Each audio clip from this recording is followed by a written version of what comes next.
chào các bạn. Hôm nay tôi sẽ hướng dẫn các bạn phần 2D tiếp và phần cắt chi tiết thực tế trên máy. Thì phần này thì cái phần mà vật liệu chúng ta, cái phần mà chi tiết chúng ta cắt thì nó sẽ, cái tâm của nó sẽ bị lệch, nhưng mà chúng ta căn trong bản vẽ chúng ta vẫn là giữa tâm, giữa tâm trục XY ha. Giữa tâm trục XY.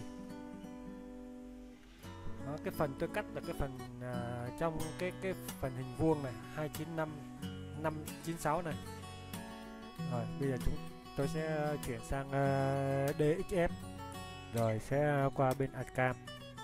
Thì tôi sẽ mở ArtCam lên, tôi tìm cái file.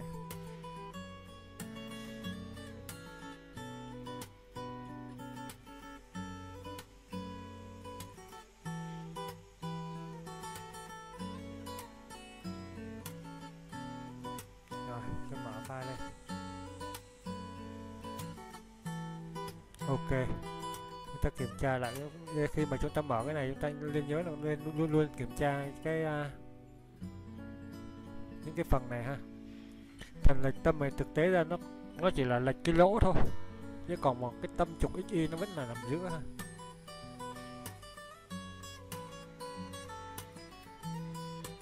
Đó, cái phần này nó không phải là cái tâm của cái này ha, tâm của cái hình vuông này.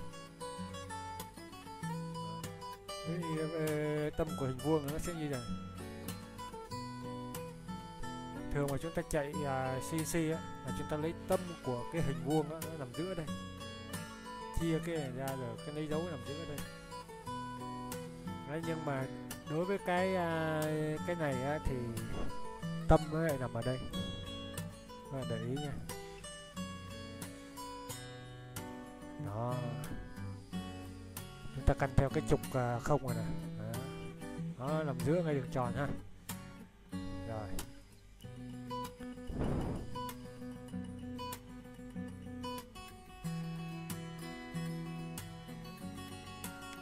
Rồi bây giờ chúng ta sẽ cắt cái lỗ này trước.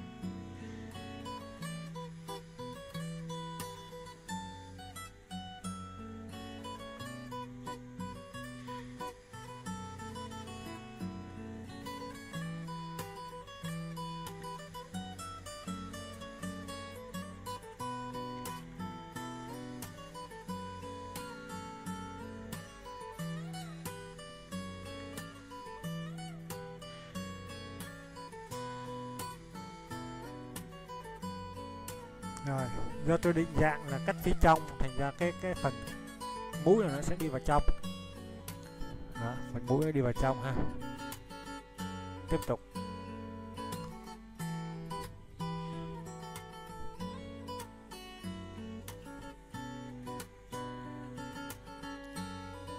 Tiếp tục tôi chọn cái công cụ Bevel Carving.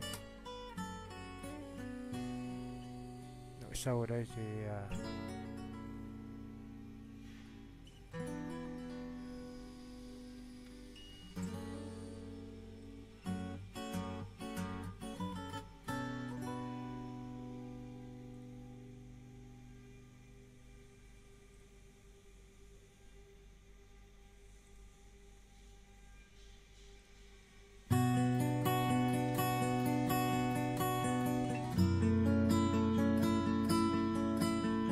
khi mà chúng ta chọn những cái mũi này mà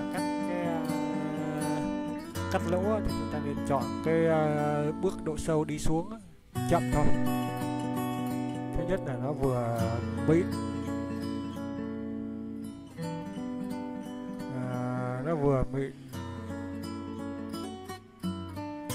cái bề mặt của sản phẩm. Thứ hai là nó ít cái gọi là cái dăm cái ba dớ đó, của vật liệu nó cắt không hết, chậm thì mũi nó cắt nó mới hết.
Bây giờ sau khi chúng ta lập trình xong, chúng ta sẽ test thử.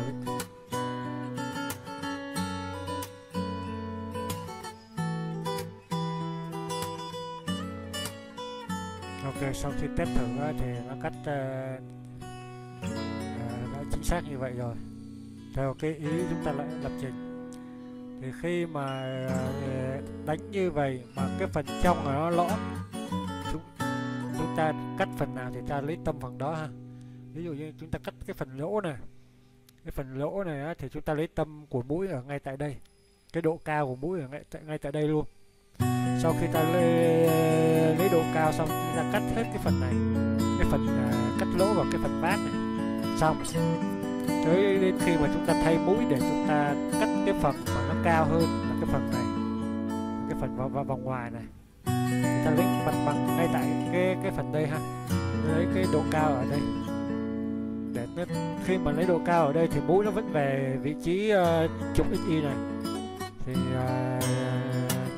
nó hiểu rằng là nó sẽ cắt từ đây, độ cao tính là từ đây thì nó biết là nó cắt độ cao tính từ đây xuống là bao nhiêu thì là lúc đó chúng ta đã lập trình.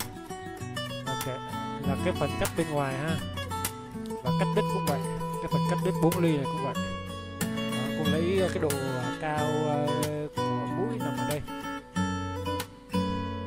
Bây giờ mời các bạn xem cái video mà tôi quay trực tiếp trên máy CNC sau khi lập trình và đưa vào máy chạy.